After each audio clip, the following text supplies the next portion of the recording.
Did you know that studies show women who get married live shorter, end up sicker, and are ultimately more depressed?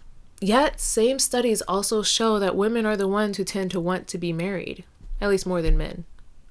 Let's have an animated discussion. Marcello is a journalist who gets to be a fly on the wall of some of the most memorable moments in people's lives. This movie stars Marcello Mastroianni, Anita Ekberg, Enoch Amy. It was written by Ennio Flaiano, Tullio Pinelli, and was written and directed by Federico Fellini. I hate that this is my immediate comparison to this movie. Like, I get it. You will not like this. I get that you won't like this. I don't like this. But hear me out. Do you remember when Disney was doing those sequels of the princess movies, but it was just a bunch of stories about things that had happened in their lives? Tarzan had one. Cinderella had one. This movie really gave me that feel. Scorsese calls it episodic. I call it Disney sequel-esque. Sorry, that's the feel I got from this. And I mean, it makes sense. You're following a bunch of stories as Marcello is watching them. It's almost like he's reading these in real time. IMDb says that all of this happened in 1 week. Everything you see in this story happens within 1 week. That's an insane week. This is a bare naked ladies kind of week. Well, it's been 1 week since you looked at me. So many things happen. So many different people have weird stories happen. And Marcello gets to be there for all of it. Dolce Vita is a movie, to me, about relationships, the ugly side of human interactions and how they can affect future interactions. Marcello gets to be in some intimate moments in people's lives. He also gets to see them in their most vulnerable states, all while having to be in a version of those same moments himself, kind of separately.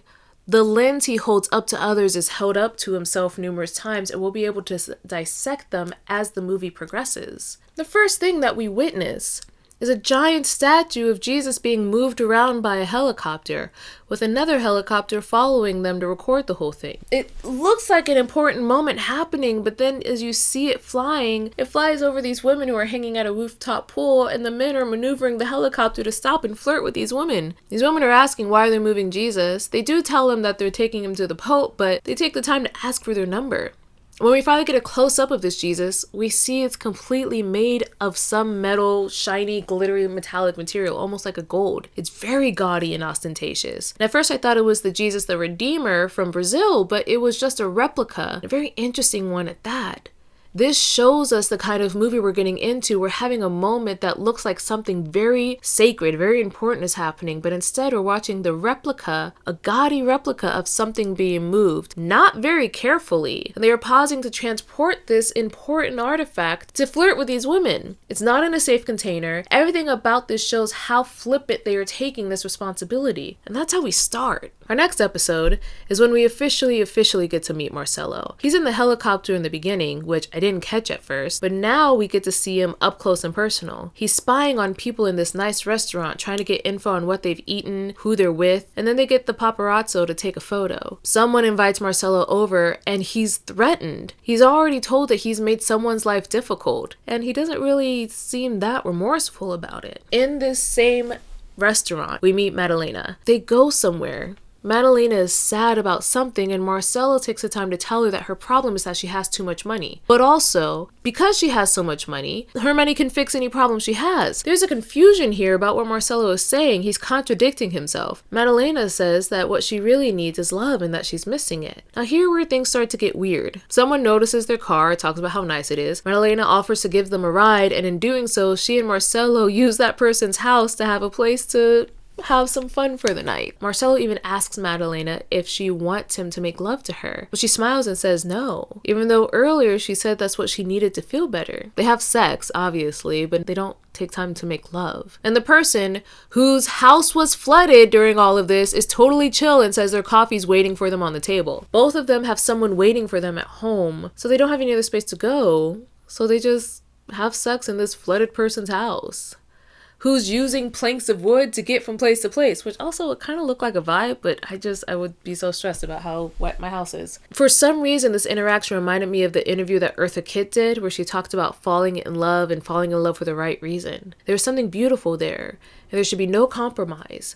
I think the heartbreak that Madalena is feeling is the same heartbreak that Eartha Kitt shows in the interview, where she talks about how so many men wanted to lay her down, but no one wanted to bring her back up. Oof, that's really sad. The next clip we get to see, man, oh man, oh man. We meet Emma in the most dramatic way. She is sick, dying, and we see her after she's tried to commit suicide so that Marcelo will finally pay attention to her. It's crazy because watching that, it becomes easy to see why.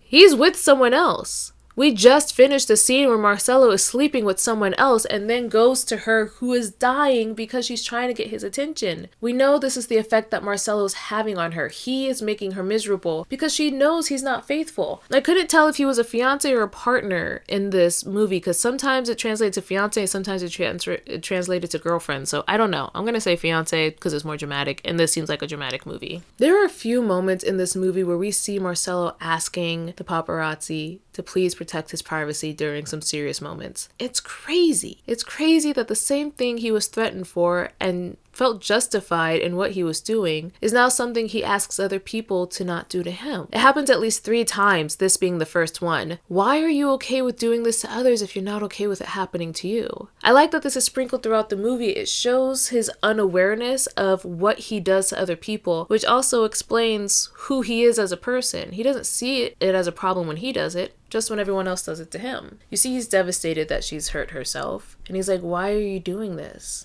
But he knows why, and she knows why, and I don't even think she really wanted to die. It's also interesting because this hospital is so bare. It kind of reminds me of The Conformist when he goes into the office to get the assignment to kill his old professor. It has that empty feel to it. Next, the third leading lady of the movie, we meet Sylvia.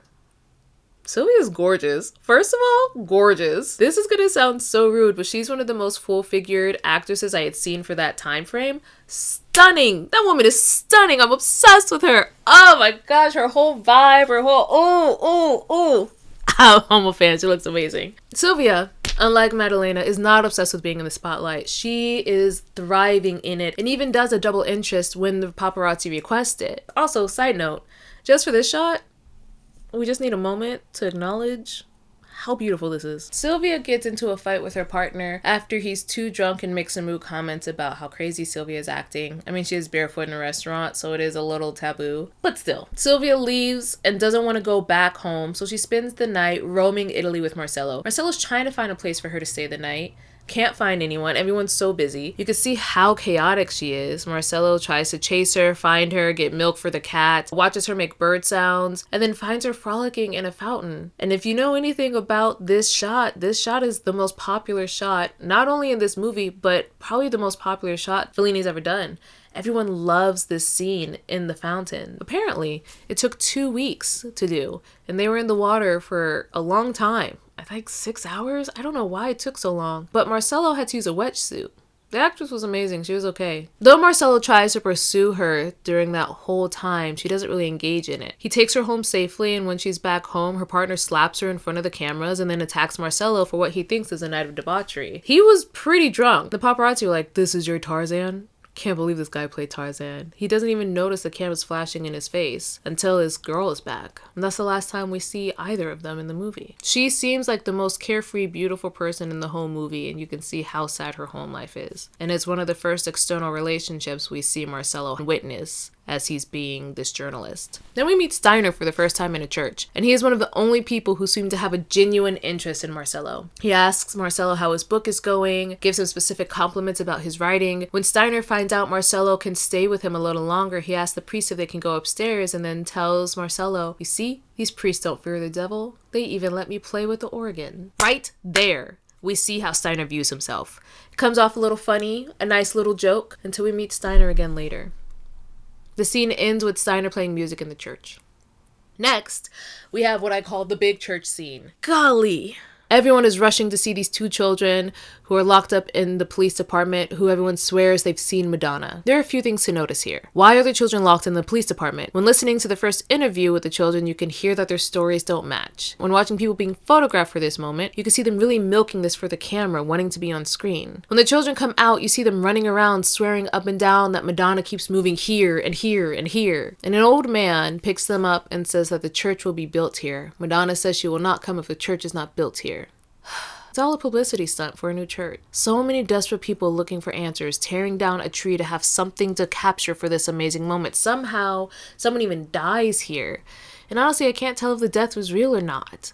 We also see one lone woman fervently praying for her child, even after everyone else finished praying. The scene makes me so sad, but it feels so real. It feels real because I feel like this is what a lot of churches do. They make these very big emotional moments that people gravitate toward and beg for and try to get answers for. And you just see the desperation in people wanting answers. People just want answers. And people exploit that so much. And that's why it feels real, because that lie, that fakeness is used all the time. And I get very passionately upset about it. Another thing that we get to witness for the first time are real interactions between Marcelo and Emma. She is forcing him to eat an egg and then a banana, which I don't think go that well together. He's trying to work and she's asking if she should follow him up the rafters. She even prays and says that she will walk to this location every day if Marcelo changes and loves her again. She is completely lost in this man, and this man is completely trying to lose her throughout the day. You can see how much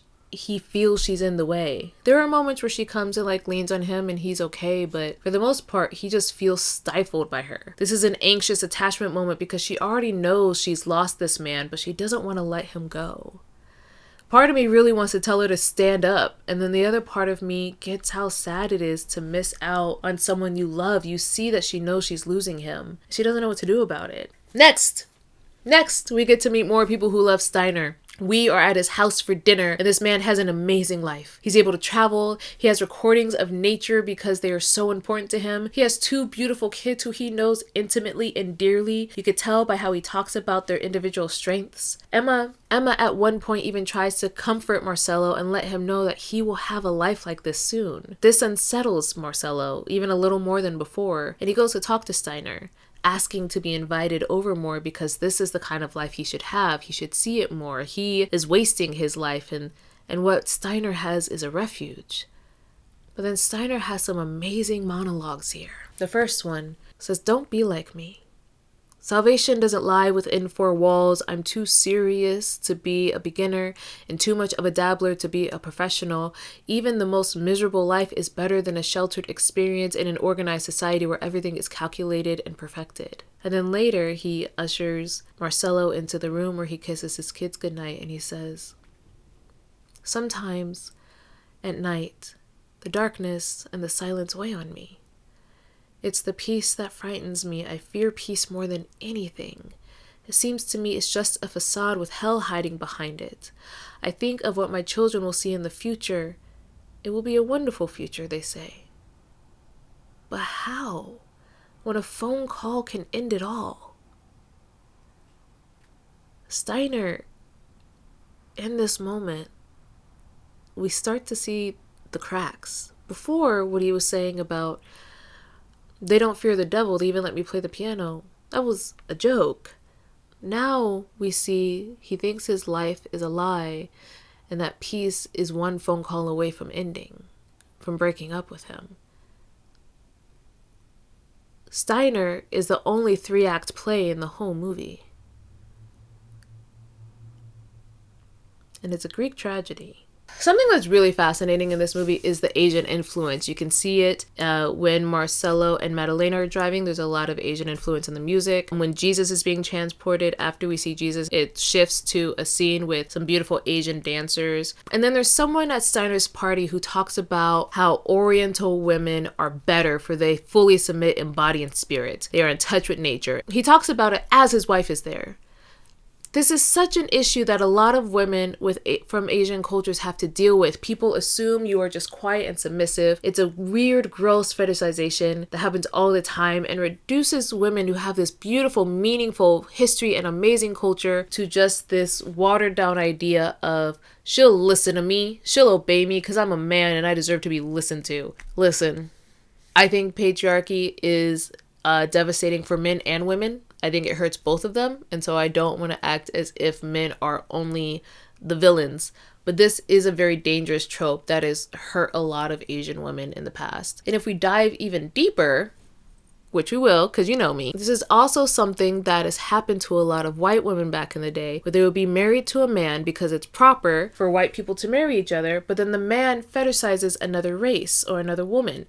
This is one of the things that could lead to tension between white women and other races. This happened a lot during slavery, when slave owners would sleep with their slaves and procreate and have a lot of biracial babies because They considered them sexier, more attractive, more submissive than their white wives, which led to a whole series of jealousy. It's a thing that happened a lot, especially in American history. It's proper to marry one race, but it's fun to sleep with the other. It's a very rough thing that has a very tenuous, stringent, painful history. There is scientific proof that trauma can pass down genetically from generation to generation. Fears and traumas that started here also land here, which is why sometimes fears can be genetic. A fear of spiders. If your culture, your historic culture, lived in a spot where spiders were deadly, you can develop that fear of spiders. And so memories can also be passed down from generation to generation. So minorities can feel certain ideas about themselves,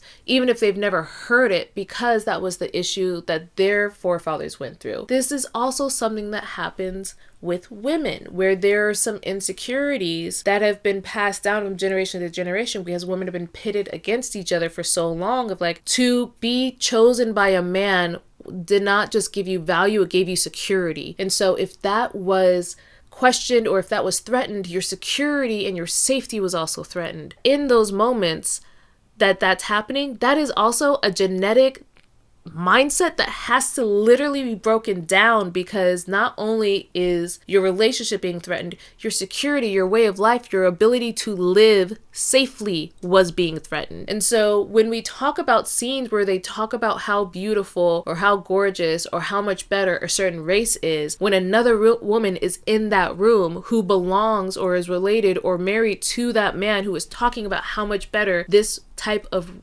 woman is, that is further emphasizing this fetishization and this war between women that for a long time led to dangerous repercussions for the women who thought they were already chosen and safe. There's so much more here than just women fighting women. There is genetic trauma that has to be like dismantled and destroyed that we don't always take into account. And it's very important to acknowledge the root of issues if we're going to fight those issues. It's just something to think about. That's why I hate that scene. Also, Marcelo talking about having a child from every race so he has a beautiful bouquet of children. Get out of here. Disgusting. Just disgusting. Okay? Anyways, back to your regularly scheduled programming. After Steiner has his last monologue, we fast forward to a scene where Marcelo is trying to work in a restaurant, but he's on the phone yelling at Emma, who is concerned with who he's with and where he is. Marcelo loses it, goes off on her, hangs up the phone, asks the waitress to turn off the music, and ends up talking to her. Talks about how she looks like an angel and how young and youthful she is, and he takes a moment to admire that. And it doesn't feel like it doesn't feel sexual. It doesn't feel like he's trying to like fetishize her or trying to sleep with her. But it's so fascinating because it's just a moment of him reminiscing and feeling that youthful feel that she has. He's kind of reveling in it a little bit. He even lets her turn the music back on. He just enjoys. He stops writing. He just sits and enjoys. And again, we see that longing that he had with Steiner whenever he sees Steiner. You see Marcelo drop his facade a little bit when he's with Steiner. And it's not necessarily that his facade is dropped here, but he's just sitting and admiring what he's seeing. And it's not in a romantic way. It's just like she has her whole life ahead of her. You can kind of see that moment with Marcelo here. And it's a very small scene, but it's a very poignant scene. It's very important. And we see more why later, obviously. Talking about Marcelo letting his mask down. The scenes that we see between Marcelo and his father are such a tragedy. When his father shows up in town randomly, the relationship seems pretty chill at first. Marcelo and his father have a nice convo. Marcelo casually lies about Emma, stating that she's the house cleaner. Marcelo. His father complains about his life back home, and then they decide to go to an old club that his father used to frequent. He's watching his father, someone who he loves dearly, just be himself. He's getting a glimpse of what his father would do all those times when he wasn't home with Marcelo and his mother as a kid. We see him yearning for more connection with him as the night progresses. We see his father getting tired of the nights that he is enjoying and trying to push farther away at the end. He decides to leave in time to catch the last bus to go home to see his wife, to the same place that he says makes him feel old. Even when Marcelo begs him to stay just to talk, his father has had enough of this life for the time being and wants to go home. So now that Marcelo is old enough to enjoy these moments with his father doesn't want to be here. And when Marcelo was a kid, his father was never home. Marcelo can never seem to be where his father wants to be. And what's crazy is that once he leaves with the dancer, we never see his father's face again. This showcases the true separation between Marcelo and his father. They can't even connect enough to fully see and know each other. Even toward the end, Marcelo has this childlike exuberance of like, "Father, stay." And his father's like, "No, it's time for me to go home." And having that scene happen after the restaurant scene where Marcelo gets to interact with a child who has their whole life ahead of them, it's even more tragic because that scene is so bright. It's one of the brightest scenes in the whole movie. So you see what childlike exuberance should look like, but then you see the reality of what it is for Marcelo. It's dark and lonely, begging for a connection that he never gets. The connections he wants, he doesn't get. The connections he thinks he wants feel impossible. The connections he tried to force, like trying to make this thing work with Emma, doesn't work. Everything he tries to have leaves him. The funeral party. There is so much to talk about in this scene. I'm not going to talk about it all. The main thing I do want to talk about, though, is how he gets proposed to with Madalena. But she hides as she says it. She goes into a different room and whispers it. And it's a cool trick. You could hear it. But it showcases that she's being vulnerable, but also just kind of dreaming. She doesn't believe she could actually have what she wants. Marcelo accepts the proposal just for the night, but in the middle of him accepting it, she's already making out with someone else. She tells Marcelo, "You will get tired of me." She believes this fully, that she is unlovable, not worth holding on to. But you can tell she wants it. If she didn't really want it, she would have jokingly said it while they were in the same room, but she waited for this chick where they are both alone and they are both isolated, for her to finally be vulnerable enough to ask for it. And she hears his yes and doesn't keep it. And they both knew they couldn't have it forever. But even just for the night, they couldn't even have it for one night. La Dolce Vita means the sweet life. It's the title of the movie. What I love about this movie is it showcases how bitter the sweet life is. Everyone's getting what they want, but I don't think they want it. The things they think they want, they can't have, so they keep striving for this sweet life that just looks... They're all sad. They're so sad, and they don't think they can have what they actually want. I watched a lot of people commenting on this movie saying it was a waste of time, showing the debaucherous side of life. And I'm like, I think this movie is important. I think this movie is important to show the debaucherous side of life and shows what happens. Some people think it's all rainbows and butterflies and awesomeness, and it's like, no. People say there's the pain of change and the pain of staying the same. I think this is the case too. There's the pain of the traditional and the pain of the raucous and the fun and the fast life, and both and are painful. But people sometimes idolize one side over the other. And this movie does a really good job of showcasing might not be all it's cracked up to be. By the end of the night, Marcelo is with someone else whose first husband was a reporter. I know there's so much more to explore here, how the party feels like a funeral, all the relationships being explored, the seance in the middle of what looks like a holy area, but the main thing to me that I took away is to see how much these two want a peaceful, quiet love life and don't think they will ever truly be able to have it. Okay. The breakup scene between Emma and Marcelo. How many people have seen this scenario or have heard this scenario in real life? Having this huge breakup only to end up in bed with that person by the end.